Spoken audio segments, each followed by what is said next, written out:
to first just do a brief introduction of both of them before we get into it. So Dr. Katie Kangas, as many of you know because she's a regular here every month with us, is a holistic veterinarian for over 25 years. She is the owner of this fabulous location, by the way. This is the Integrative Veterinary Care Office. It's here in Sorrento Valley, so anybody in the area can come and have an appointment here anytime. As you can see, it's a beautiful space, and it smells really good. I was noticing in the bathroom. Essential oils. Yes. It does not smell like dogs here. And so Dr. Kangas, through this space, of course, offers a wide array of natural healing methods and practitioners to heal animals all over Southern California and to help heal the humans. It's quite remarkable. And then this beautiful lady is Dr. Barrie Sands. She is an emergency and an integrative veterinarian with VCA Emergency Hospital and Referral Center in San Diego. So she is a unique healer who blends the best of the allopathic and the holistic practices to support animal and human wellness. Dr. Sands has been a veterinarian for over 29 years. She is an emergency and critical care, has been in that field for 24 years. Holistic practice for 16 years, doing acupuncture, functional medicine, medicine botany, and energy medicine. And she has been in private practice for 4 years. She is also an author of, get this title, The Stupid Things My Human Does, which is an awesome book. I will definitely make sure that all of you know how to get to that and are able to see it. You can find it on Amazon, I'm assuming. Yeah. So check that out, and you can see that she knows a thing or two about this connection between animals and humans, so that'll be a way to just take this conversation even deeper. So ladies, I'll turn it over to you, and Dr. Kangas, tell us first, what's been your experience and how do you feel about this whole human-canine bond?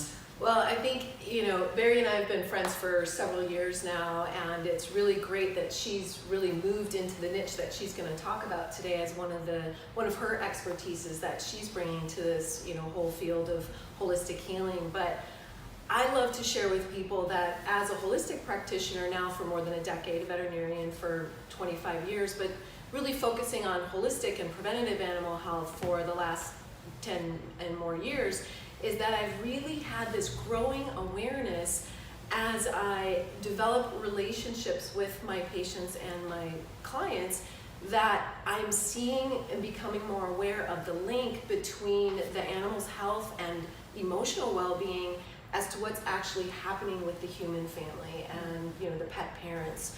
And so with this increasing awareness, it's actually amazing how many people will open up to me, because I spend a lot more time with my clients than the average veterinarian. As a holistic veterinarian, my sessions with my clients may be 45 to 60 minutes or more, because really to get to true healing for our animal, for our pets, we need to spend some time, getting into, what's going on with not only the health, but the entire, emotional picture and well-being and lifestyle and all that.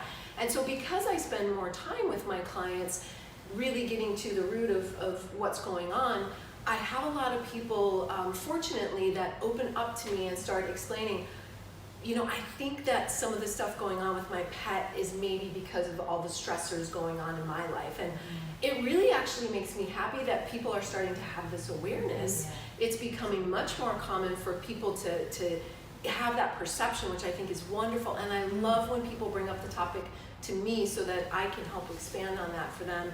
And I feel like... And understand the animal a little bit better. Exactly, and understand the entire situation better. And I feel like it's made me a better practitioner to be of more of an asset to them and help the whole healing path of not only the pet, but the entire family with this growing awareness. And so, we can talk a little bit more about specifics as we go along, but certainly I see a lot of emotional and health conditions of pets that very much mimic what's going on for the human family members in that scenario. So I know that's one of the things that Dr. Barrie is working a lot with her HeartMath, and we'll get into that. So great. Yeah, that's so awesome. And so let's hear it, Dr. Barrie. You have a lot to say on the topic. The first question just being, what is your feeling about the human-canine bond? Well, being an emergency critical care veterinarian for the last 26 years has really given me the gift of understanding the deep human-animal relationship that actually manifests itself in disease. And in that realm of emergency medicine, people are at their rawest moments because their animals are in crisis. And at that point in time, the human is forced to be in their heart space, and they show up in various ways in how to handle that. And so a lot of them will come in a state of panic, fear, sadness, frustration, anxiety, because they're faced with the moment that their animals may be, where their lives may be at a loss. And what has occurred to me over the course of the years of working with animals, originally we all became veterinarians, or most people became veterinarians because they love animals and they don't like people. And that was my reasoning, because I wanted to save all the animals in the world. That was my goal, and be able to help every species on the planet except for humans, because they were too busy hurting each other and I didn't want any part of that. So but what I realized is that it is imperative to help the human in order to help the animal. And so the degree of suffering that I noticed in people in these emergency situations, knowing that they love their pets more than they love themselves, and that a lot of their own personal emotional signatures, I don't want to say problems, because it's not a problem, it's just the way you show up in life as your emotional signature, is brought into the realm of the dog that loves them so much. And I thought that, wow, if I could just approach a human and say, if you could fix yourself or heal yourself knowing that it would impact your dog, would you make that decision? And a lot of people, I feel, would do that. And so that led me on the path to seeing, well, how can I help humans? You know, and that brought me to becoming a certified trainer for the HeartMath Institute, to teach people how to manage their stress, self-regulate, become more coherent, and send that energy out to their pets in an essence of healing them as well. So tell us more about what is HeartMath? So the HeartMath Institute is a facility who has been around since 1991, that has devoted its existence to scientific, validated research on the nature of the heart and the intuition and the innate intelligence that we have, and how it's relevant to the mind, body, and spirit, and all the emotions. Do they normally talk about this science in the application of animals?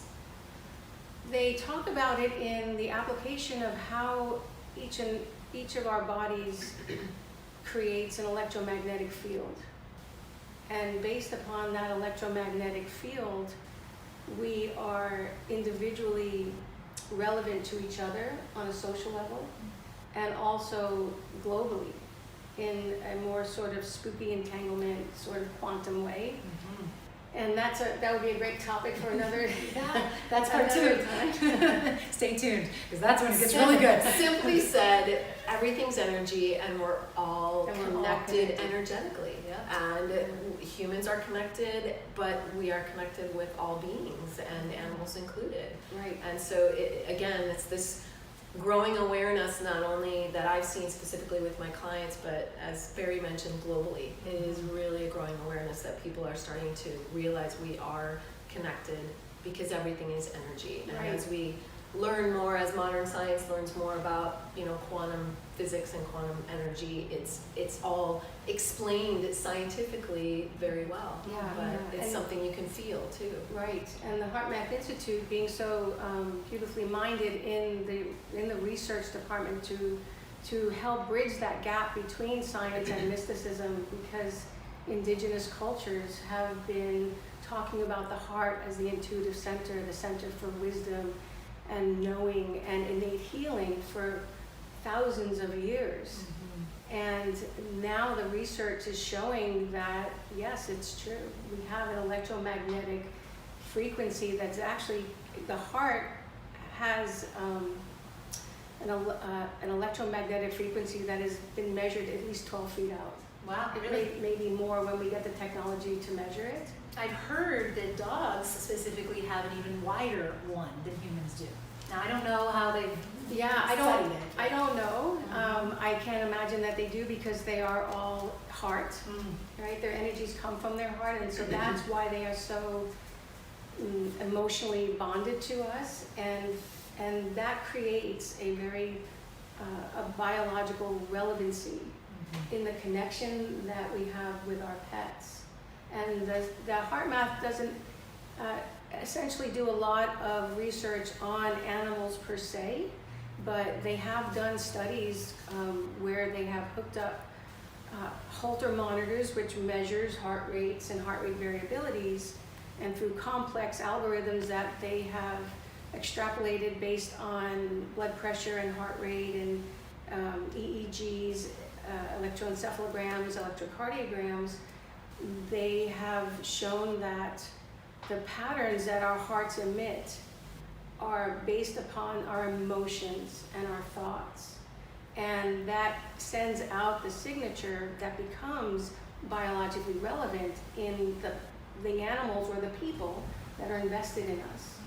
And I love how Dr. Barrie said that indigenous cultures knew that, you know, true wisdom really was heart-based. And just a fun tidbit to share with everyone is in traditional Chinese medicine, and of course Dr. Barrie and I both do acupuncture with animals, that the heart is known to house what we call the shen, or the mind. And that is something that is very integral to Chinese medicine patterns and things like that. And so that rings true with Chinese medicine philosophy as well. So it's pretty neat. The heart So really houses the mind. Yeah, we're really finding that emotions and even maybe our decision making and things that kind of come behind the thoughts almost, that come from the heart and the gut. This innate wisdom that is within the body and not just in our head and our brain as we think it is. Yeah, well, the fun thing about that heart-gut thing, or the mind-gut thing too, is, you know, the whole new physical science of the microbiome and like the, you know, brain-gut axis and all that. So it's kind of fun to think that it energetically is all... We're all connected. Of all parts of our bodies, in and outside of our bodies. Yeah. And so there's some of the studies most of the studies from the HeartMath Institute have shown that when you align your body in a state of what's called a heart-brain coherence, because since 1991, there's been an emergence of a new study called neurocardiology, which has shown that the heart actually is a sensory organ that can take information and encode it and process it, and is also an organ that has neurons that are in the heart. And because of that, the significance and the sophistication of these arrangements of the neurons that are in the heart, they've termed it the little heart brain. And the heart actually knows more than you know before your brain does. And they have done studies on that as well, and that's the intuition. Yeah, I was just going to say, I wonder if that's what taps us into our deeper intuition. Yeah. And our ancestry and our karma. Yeah, yeah. And when you can align your physiology, because we're not all heart, right? We're heart, we're brain, we're autonomic nervous system, we have all our other organs and our blood pressure. And when you align the heart and the brain, your body goes into an autonomic synchronization. So that leads you to a state of what they call coherence, where you have optimum synchronicity with your autonomic nervous system, your hormones, your immune system, and all the physiology, where you become in a state of optimum wellness, where you have ability to have your higher thinking centers online, where you have higher performance, clarity, ability to discern, to self-regulate. And so when you're in that state, you don't react, but you tend to respond.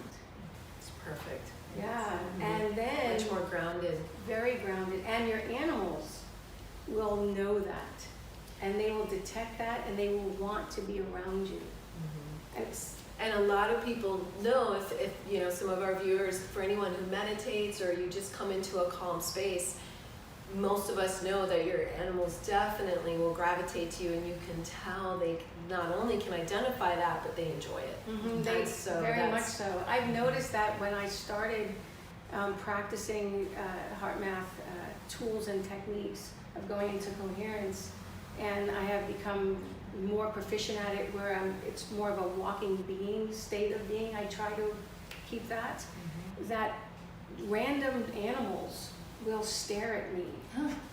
They feel it. They feel it, and they look at me like they're seeing something. I don't know what they're seeing, but they see something, and it's been an interesting phenomenon.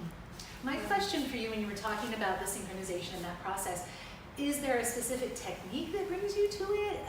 Like, is that what HeartMath guides you on? Yeah, there's a variety of techniques, and it's not really unlike a lot of other techniques where it starts off with what they call heart-focused breathing, which is just taking your attention. Let's do it. Guide us. Yeah. Will you just a couple moments? Sure. Yeah.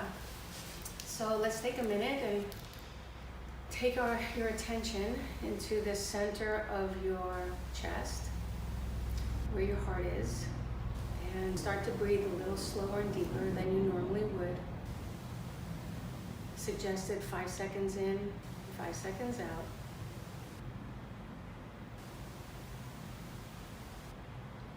And as you do this just for a minute and focusing on the breath flowing in and out of your heart space, what this heart-focused breathing does physiologically is that it acts like a dampening mechanism to dial down the stress.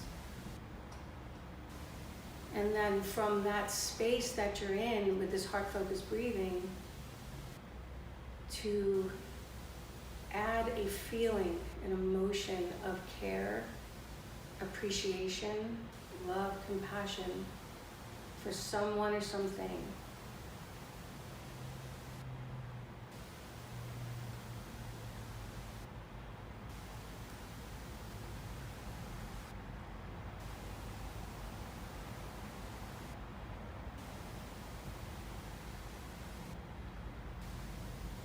And as you put in that feeling of appreciation or care, what that's doing physiologically is bringing up those higher frequency emotions of care and appreciation and gratitude.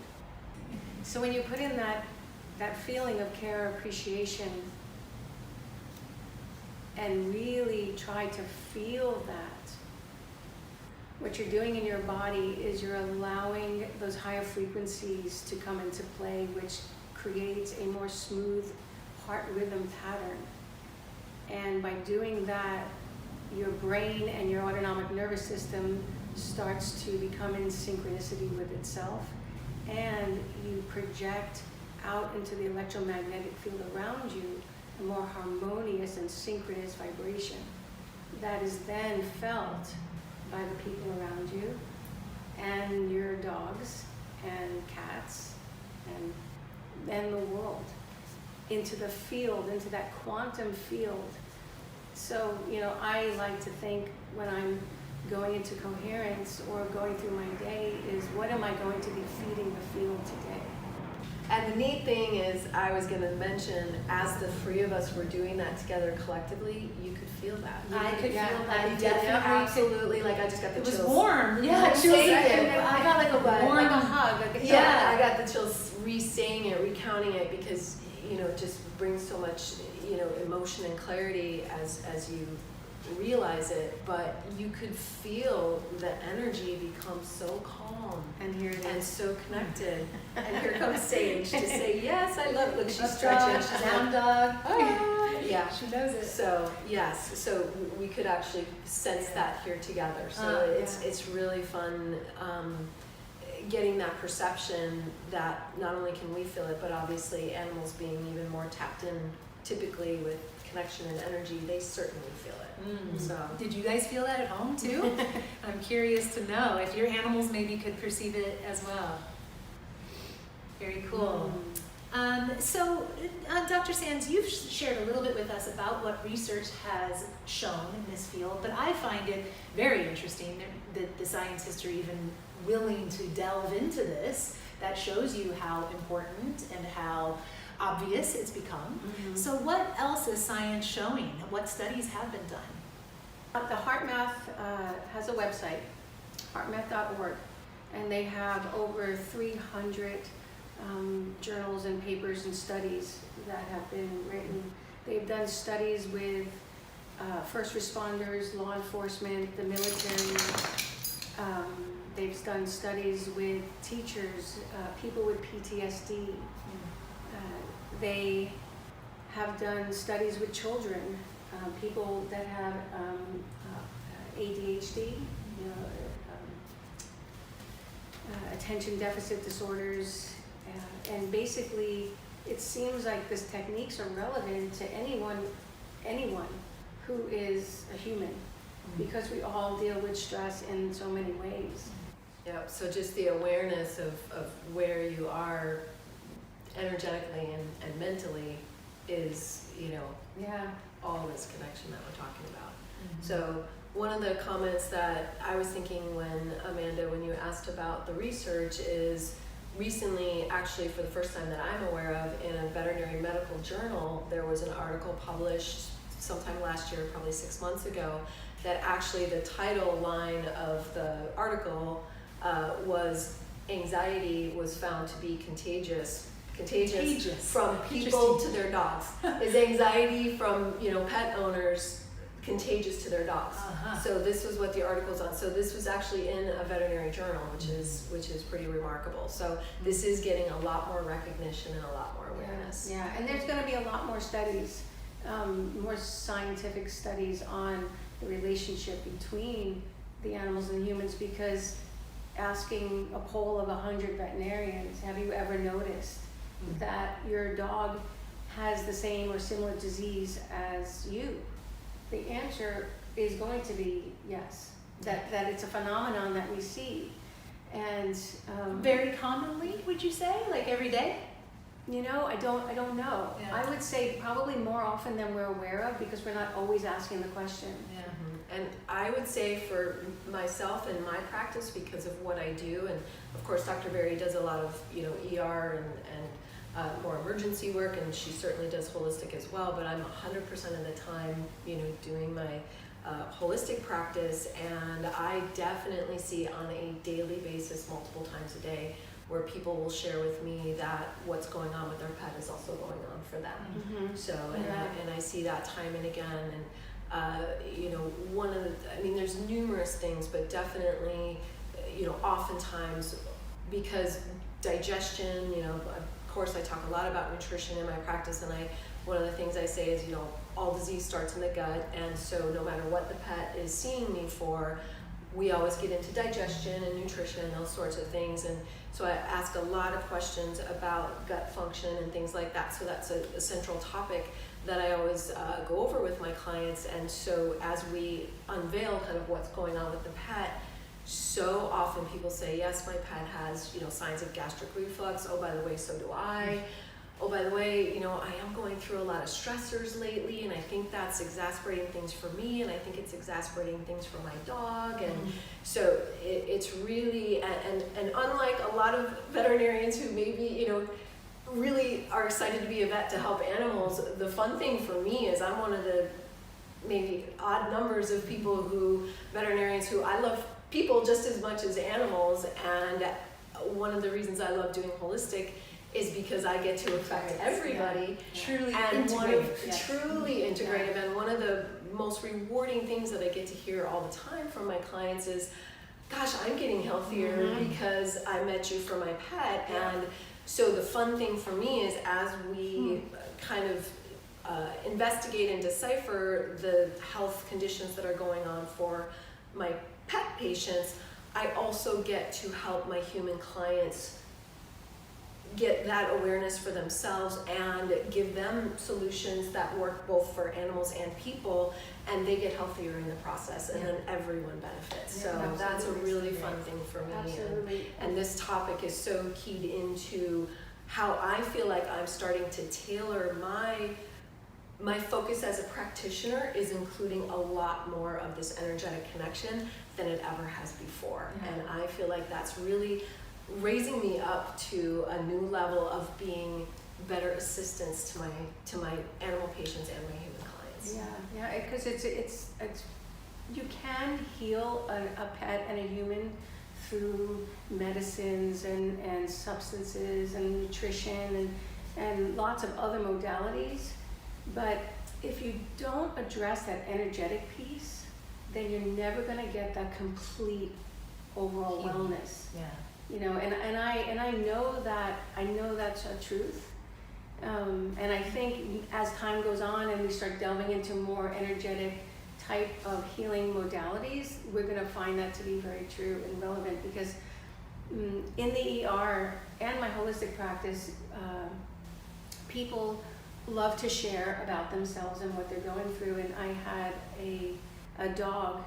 One example was a little dog who had what's called immune-mediated thrombocytopenia, which is the immune system is attacking your platelets.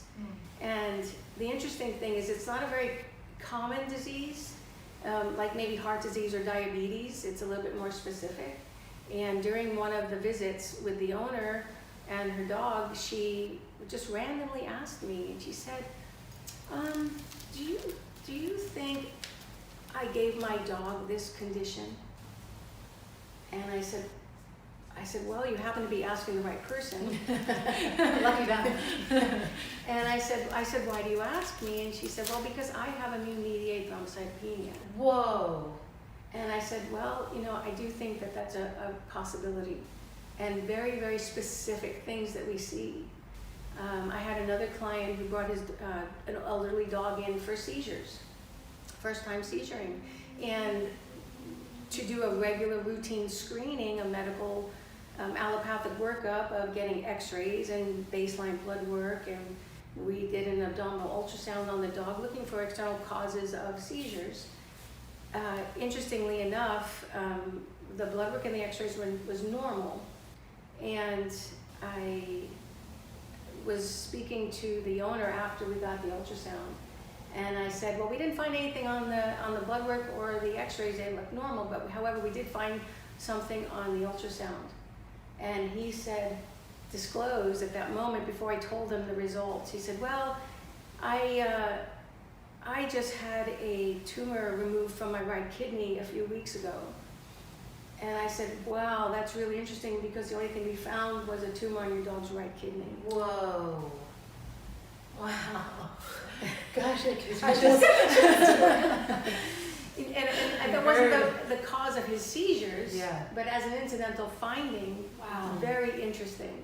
And that just led me to this whole, you know, there's something to this, and how can we find this, and how can we show this? And something that just came to me that I feel that I want to share with our audience is that as you're watching this and as you're kind of, you know, taking in all this information, and this is a lot of intense information, what I would love to share with people is don't feel any guilt if your pet is ill. Please do not feel any guilt with that, like, oh my gosh, I gave my pet this disease. What I would really love, what we would really love everyone to get out of this session as we, you know, process through all this together, is that if I can tap into what I can do to heal myself and to take, you know, better care of myself, and to, you know, learn and be aware of the energetics that are affecting my health condition and how I can mitigate that to my best, then you simultaneously get to help your pet heal. And what a beautiful realization. It gives you more power. Yes. It gives you so much more empowerment to realize that you have so much say and play into what's going on with not only your pet, but yourself and other people that you touch in your family and beyond. So what a beautiful realization for us all to come to together. Yeah, and I'd like to add, if I may, that because this is a very special year that we're entering, the 2020, you know, a new decade, and the energetics of the 2020, as if any of you out there follow numerology, this year is in a study of what they call gematria, which is a study of numbers to its singularities. So at 2020, not counting the zeros, is 22. And normally you might want to add 2 and 2 is 4, but because 22 is actually considered a master number, we don't break that down. And the master number 22, what that signifies is balance and duality. And not in duality where, in a sense, where it's right or wrong or black or white, but it's a duality of where energetically now, of what we know with healing, that we can come from choices from a place of discernment. Do I want this or do I want that? Do I want to go into wellness or do I not want to go into wellness? Do I want to have a chocolate cake or do I want to have a salad? You know, and who's talking to me and what are they saying? And how it's going to benefit myself. So a place where you're out of judgment, to become emotionally more grounded and have self-mastery around who you are, so that you can show up better for your loved ones, which is your dogs and your family and sometimes your cats, but they're a little bit And I love how you said earlier, just felt like this tied into that. Something you said that really struck me is that when you get into this heart space and you do connect better, that you can respond more than react. And what a beautiful space to be in. That's the truth of mindfulness, of conscious living, of expansion and evolution of your own self, is to notice when you do respond versus react. And your animals will certainly pick up on that as well. You know, right there, grading you, or at least interpreting you of where your stress levels are. Yeah. And I think you probably all know, because you've been listening to these beautiful women speak a long time, that these dogs are these sentients of emotional beings that are here to be of service for people and to be part of our lives. And they want to share and they want to take it on and they want to give it back. And so, like Dr. Kangas was saying, don't feel bad. Yeah, they're our teachers. They are our come teachers. into our lives to teach us so many different things, and if they can be the messenger of you becoming, as Dr. Kangas said, more aligned, more energetic, more in tune, more healthy and whole yourself, and your dog brought that into your life, my gosh, it makes me misty thinking about it, because it's like that they showed up and got to live their dharma and share their purpose and give it to you. To them, that's their greatest gift. So that's why we should never feel bad, feel guilt, because we're in the co-creation. We are both living out our karma and our dharma, and we're doing that together in friendship. And so the more we honor them, they will honor us, and there's no resentment or anger or anything to worry about in all of that. We certainly don't pick that energy up from them. I don't know if you can see Sandra. But she's laying peacefully on the floor there. By our feet. Yes. They're totally fine with it. And might this be a good time Yeah, to just, perfect. I did want to show our audience that Dr. Barrie Sands is writing now for Dogs Naturally, as do both Amanda and I. And this month's edition, the January-February of 2020, perfect.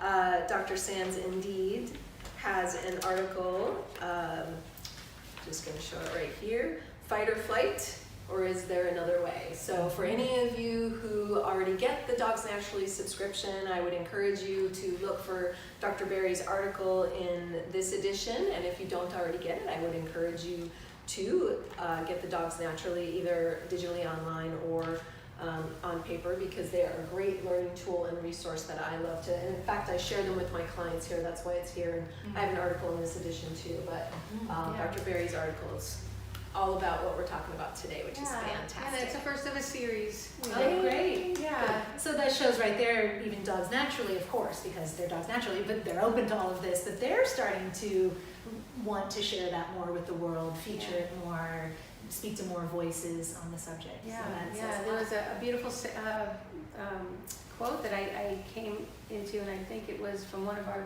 mutual friends. It's like, heal the world one dog at a time.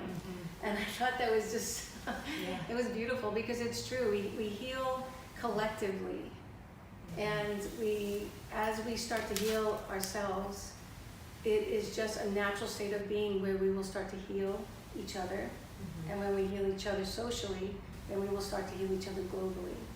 And we affect individually the world more than we know. And there's on the HeartMath.org website, they have what's called the Global Initiation Project, where they have centers all over the world that are measuring the emotional content of people and how it's affecting the electromagnetic sphere of the planet.